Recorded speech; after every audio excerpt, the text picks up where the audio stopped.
I'm sitting on the foundation of the perfect garden. This is my compost heap.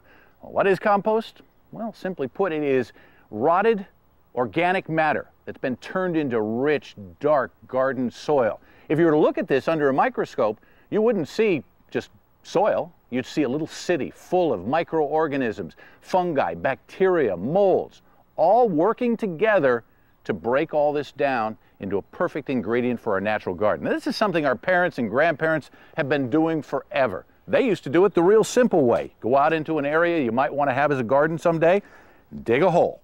It's as simple as that. As big or little as you want it, and then take organic matter out of your kitchen, out of the garden, and dump it in. Banana peels, apple cores, leaves. You can also use manures from pigs and horses, chickens and cows, but not dogs and cats. And once you've filled it up, you put a little water in there, get it to about the wetness of a wrung out sponge. You don't want it dripping wet, but in the ground, it is going to drain away, so it probably won't be a big issue.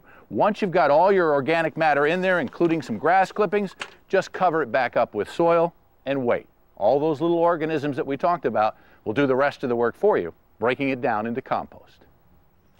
You're going to find that for every problem we have in the garden, there is also a commercial solution. There are literally dozens of different compost bin designs on the market. These are simple because all you do, open them up, take your organic matter, throw it in, and make sure you wet it to about the wetness of a wrung out sponge. Yes, paper towel and a little bit of newspaper can go into your compost bin. You can also make one with stuff you have around the house already. A garbage can works beautifully. Just drill enough holes along the bottom to where any moisture that goes in, the excess moisture will drain out. This also makes it easy because once the compost is done, you can roll it right into the garden and dump it there. And since we want to turn our compost occasionally, a round one makes it very easily. There. Now, my favorite kind of compost pile. Just a quick word about money. You walk into a garden center, there are going to be no shortages of ideas to help you spend your dollar. Some of them are not all that helpful. One of them is Compost Starter. This bottle says it has 500 million microorganisms to get your compost done in half the time.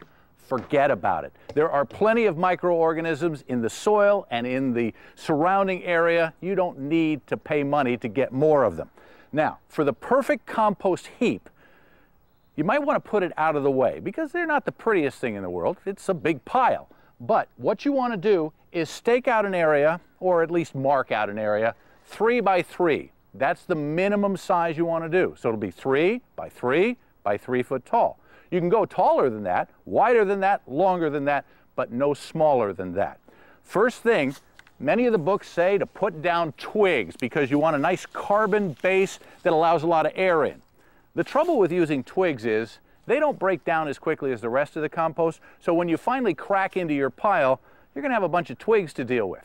What I've found works better is a bale of straw. Now you can pick these up after they've been used to keep erosion down on construction sites and things like that, or you can go buy a bale. It costs anywhere from $3 to $7 depending on which part of the country you're in. Put that down and then wet it. On top of that, you want to throw a nice layer of your organic matter. Remember, you're going to have a lot of grass clippings probably, everybody seems to, but you want to use them sparingly because they kind of stink as they're breaking down, and you don't want too much nitrogen. You want probably twice as much carbon materials, those are the brown garden waste like leaves, as you do nitrogen type materials.